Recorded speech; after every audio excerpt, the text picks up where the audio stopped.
Hello বন্ধু বান্ধৱীসকল, আপোনালোকে কেনে আছে? আশা কৰোঁ ভালে আছে। তো আপোনালোকৰ কাৰণে আজি আৰু এটা নতুন ভিডিঅ' লৈ আহিছোঁ। যদি আপোনালোকৰ ৰেচন কাৰ্ড আছে তেনে আপোনালোকে নিশ্চয় ভিডিঅ'টো চাব আৰু সেইটো এপ্লাই কৰি ল'ব। আপোনালোকৰ যদি ৰেচন কাৰ্ড আছে নিশ্চয় আপোনালোকে লাভ কৰিব পাৰিব 20,000কৈ টকা। তো সেইটো স্কিম আপোনালোকে কেনেকৈ লাভ কৰিব, সেইটো নতুন স্কিম হয়। সেইটো হ'ল নেশ্যনেল ফেমিলি বেনিফিট স্কিম যিটো আছে সেইটো আপোনালোকে কেনেকৈ অনলাইন কৰিব, এপ্লাই কৰিব, সেইটোৰ সবিশেষ আজি জনাই দিম। তো আপোনালোকে ভিডিঅ'টো স্কিপ নকৰি সোনকালে সেইটো চাই ল'ব। ইয়াতে আপোনালোকে চিম্পলি চাৰ্চ কৰি দিব নেশ্যনেল ফেমিলি, আপোনালোকে এইটো চিম্পলি চাৰ্চ কৰিব এবাউট NFBS মানে নেশ্যনেল ফেমিলি বেনিফিট স্কিম, সেইটো লিখি চাৰ্চ কৰিব। মানে এইটোৰ বিষয়ে আপোনালোকে অলপ জানি ল'ব, তাৰপিছত এপ্লাই কৰিব। এইটো ইয়াতে আপোনালোকৰ সুবিধাৰ কাৰণে ইয়াতে মই এছএমএছ কৰি দিম। ইয়াতে এছএমএছ কৰি লৈছোঁ। তো ইয়াতে লিখা আছে ৰাষ্ট্ৰীয় পৰিয়াল সুবিধা আঁচনি NFBS এককালীন নগদ সাহায্য 50 লাখ টকাৰ ব্যৱস্থা কৰা হৈছে।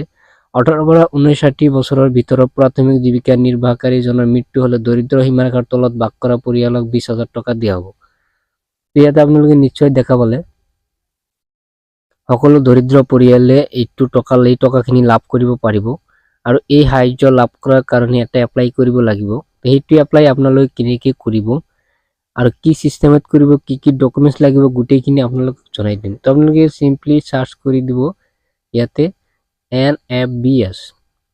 NFBS লিখি ইয়াতে চাৰ্চ কৰি দিব। চাৰ্চ কৰি দিয়াৰ পিছত এইটো ইণ্টাৰফেচ দেখাব। ইয়াত আছে নেশ্যনেল ফেমিলি বেনিফিট স্কিম।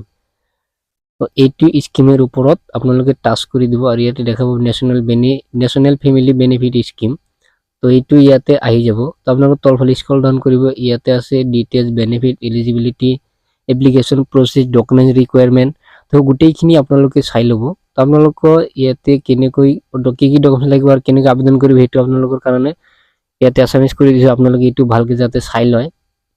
আঁচনিৰ নিৰ্দেশনাৰ পৰিশিষ্ট এইখিনি আপোনালোকে চাই ল'ব। ইয়াতে গাইডলাইন দিয়া আছে, এইখিনি ইয়াতে ৱেবছাইট দিয়া আছে। তো গোটেইখিনি আপোনালোকে চাই ল'ব। তাৰপিছত দিয়া আছে নথিপত্ৰৰ প্ৰয়োজন, কি কি ডকুমেণ্টছ লাগিব, কি কি নথিপত্ৰ লাগিব, সেইখিনি আপোনালোকে ইয়াতে দেখাই দিম। তেওঁলোকে ইয়াতে লিখা আছে মৃত জীৱিকাৰ সৈতে জড়িত নথিপত্ৰ, মানে যাৰ নামত এপ্লাই কৰিব তাৰ কি কি ডকুমেণ্টছ লাগিব। ইয়াতে আছে মৃত্যুৰ প্ৰমাণপত্ৰ, তাৰপিছত পৰিচয় পত্ৰ, মানে যিটো মৃত্যুৰ চাৰ্টিফিকেট, ডেথ চাৰ্টিফিকেট সেইটো লাগিব। পৰিচয় পত্ৰটো আপোনালোকৰ ভোটাৰ ID দিব লাগিব। ঠিকনাৰ প্ৰমাণপত্ৰ, ঠিকনাৰ প্ৰমাণপত্ৰটো আপোনালোকে ভোটাৰ ID কাৰ্ড দিলেই হ'ব। বয়সৰ প্ৰমাণপত্ৰটো আধাৰ কাৰ্ড দি দিব।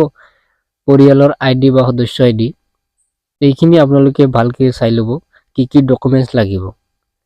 তো এইখিনি আপোনালোকে এপ্লাই কৰাৰ কাৰণে যিকোনো এটা ব্ৰাউজাৰ ওপেন কৰিব। ওপেন কৰি ইয়াতে চাৰ্চ কৰি দিব উমাং, UMANG, উমাং লিখি চাৰ্চ কৰিব। উমাং লিখি চাৰ্চ কৰি দিয়াৰ পিছত উমাং একেবাৰে ওপৰৰ যিটো লিংক থাকিব উমাং, সেইটো লিংকত ক্লিক কৰি দিব। সেই উমাঙত ক্লিক কৰি দিয়াৰ পিছত আপোনালোকৰ সন্মুখত এটা পেজ আহি যাব। উমাঙৰ যিটো মেইন ৱেবছাইট সেইটো পেজ আহি যাব।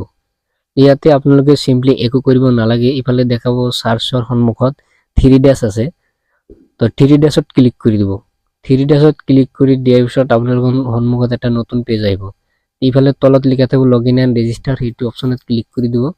ইয়াতে লগইন অপশ্যন দেখাব। তো আপোনালোকে কেনেকৈ এইটো ৰেজিষ্টাৰ কৰিব সেইটো আগৰ ভিডিঅ'ত দেখাই দিছোঁ। আপোনালোকে সেইটো ভিডিঅ' চাই কেনেকৈ ৰেজিষ্টাৰ কৰিব সেইটো ৰেজিষ্টাৰ কৰি ল'ব। ইয়াতে আপোনালোকৰ মোবাইল নম্বৰটো দি দিব। মোবাইল নম্বৰত MPIN নাইবা OTPৰ হয় সেইটো লগইন কৰি ল'ব। লগইন অপশ্যনত যাই লগইন কৰি লোৱাৰ পিছত ইয়াতে মোবাইল নম্বৰটো বহাই দিব। মোবাইল নম্বৰটো বহাই দিয়াৰ পিছত মোবাইলত OTP যাব, OTPটো বহাই দি ইয়াতে লগইনত ক্লিক কৰি দিব। লগইনত ক্লিক কৰি দিয়াৰ পিছত আপোনালোকৰ সন্মুখত এইটো পেজ আহিব। ইয়াতে দেখাব চাৰ্চ ইন উমাং, মানে এইটোৰ ভিতৰত আহি স্কিমটো ইয়াতে চাৰ্চ কৰিব লাগিব। যিটো স্কিম হ'ল আপোনালোকৰ NFBS যিটো আছে সেইটো নেশ্যনেল ফেমিলি বেনিফিটছ স্কিম, এইটো লিখি চাৰ্চ কৰি দিব। নেশ্যনেল ফেমিলি বেনিফিট স্কিম লিখি চাৰ্চ কৰি দিয়াৰ পিছত এই স্কিমৰ যিটো ৱেবছাইট, মানে যিটো স্কিম হয় এই স্কিমটো ইয়াতে আহি যাব। ইয়াতে অল স্কিম দেখা পাব। তো ইয়াতে দেখা পাব নেশ্যনেল ফেমিলি বেনিফিট স্কিম, সেইটো স্কিমত ইয়াতে আপোনালোকে ক্লিক কৰি দিব। সেই স্কিমত ক্লিক কৰি দিয়াৰ পিছত আপোনালোকৰ সন্মুখত এইটো পেজ আহি যাব। আপোনালোকে অলপ সময় ৱেইট কৰিব, মানে পেজটো লোডিং লৈ আছে। এইটো দেখা পাব। তো আপোনালোকে এইটো কেনেকৈ এপ্লাই কৰিব গোটেই প্ৰচেছ ইয়াতে দিয়া আছে, গোটেইখিনি সবিশেষ ইয়াতে জানিব পাৰিব। তো আপোনালোকে ইয়াতে দেখাব এপ্লাই আৰু চেক এলিজিবিলিটি, চিম্পলি আপোনালোকে এপ্লাইত ক্লিক কৰি দিব। এপ্লাইত ক্লিক কৰি দিয়াৰ পিছত আপোনালোকৰ সন্মুখত নতুন পেজ এটা খোল খাব। এপ্লাই অনলাইন ইয়াত আছে এপ্লিকেণ্ট ডিটেইলছ, একাউণ্ট ডিটেইলছ আৰু আছে আধাৰ ভেৰিফিকেশ্যন। এই তিনিটা ষ্টেপ আপোনালোকে পূৰণ কৰিব লাগিব। তিনিটাৰ ষ্টেপ অনুযায়ী আপোনালোকে এইটো এপ্লাই কৰিব লাগিব। এপ্লিকেণ্ট ডিটেইলছ, একাউণ্ট ডিটেইলছ আৰু এটা আছে আধাৰ ভেৰিফিকেশ্যন। এই গোটেইখিনি আপোনালোকে দি দিব। তাৰপিছত এপ্লিকেণ্ট ডিটেইলছত আহি যাব। ইয়াত আছে স্কিম নাম। স্কিম নামটো আপোনালোকে চিলেক্ট কৰি দিব, যিটো স্কিম হয়। স্কিম নামটো চিলেক্ট কৰি দিয়াৰ পাছত ইয়াত আছে ষ্টেট। তো আপোনাৰ নিজৰ নিজৰ ষ্টেটটো ইয়াতে চিলেক্ট কৰি দিব, যাৰ যিটো ষ্টেট হয়। ষ্টেটটো চিলেক্ট কৰি দিয়াৰ পিছত আপোনালোকে তলফালে ইয়াতে দেখা পাব ডিষ্ট্ৰিক্ট। তো আপোনাৰ যিটো ডিষ্ট্ৰিক্ট হয় ডিষ্ট্ৰিক্টটো চিলেক্ট কৰি দিব। তো ডিষ্ট্ৰিক্টটো চিলেক্ট কৰি দিয়াৰ পিছত ইয়াত আছে এৰিয়া। এৰিয়াটো আপোনাৰ আৰবান হয় নে ৰুৰেল হয় সেইটো আপোনালোকে চিলেক্ট কৰি দিব। ৰুৰেল হ'লে আপোনালোকে গ্ৰামত, আৰু যদি আৰবান হয় তেনেহ'লে টাউনত। আৰু ইয়াত আছে sub district. Sub district select কৰি দিয়াৰ পিছত গ্ৰাম পঞ্চায়তটো সিলেক্ট কৰি দিব। এইবিলাক আপোনালোকে ভালকে সিলেক্ট কৰিব যাতে কোনো ধৰণৰ ভুল নহয়। তাৰপিছত ভিলেজ হেবিটেশ্যন নেমটো আপোনালোকে ভালকে বহাই দিব।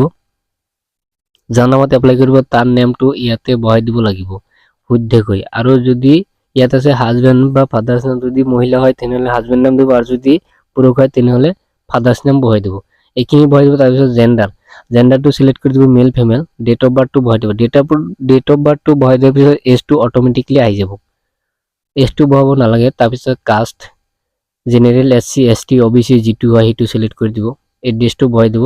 ভিলেজ, পোষ্ট অফিচ, ডিষ্ট্ৰিক্ট এইখিনি গোটেইখিনি মেনশ্যন কৰি ইয়াতে বহাই দিব। তাৰপিছত আছে পিনকোডটো বহাই দিব। পিনকোডটো বহাই দিয়াৰ পিছত ইয়াত আছে নেক্সট। তো নেক্সট বাটনত ক্লিক কৰি দিব। নেক্সট বাটনত ক্লিক কৰি দিয়াৰ পিছত আপোনালোকৰ নতুন পেজ আহি যাব। ইয়াতে আছে আপোনালোকৰ একাউণ্ট ডিটেইলছ। আপোনালোকৰ একাউণ্ট ডিটেইলছটো ইয়াতে দিব লাগিব। বেনিফিচিয়াৰী নাম্বাৰটো দিব নালাগে, এইটো মেণ্ডেট নহয়, সেইটো দিব নালাগে। তাৰপিছত মোবাইল নম্বৰটো ইয়াতে দিব লাগিব। মোবাইল নম্বৰটো মেণ্ডেট হয়, সেইটো নিদিলে নহ'ব।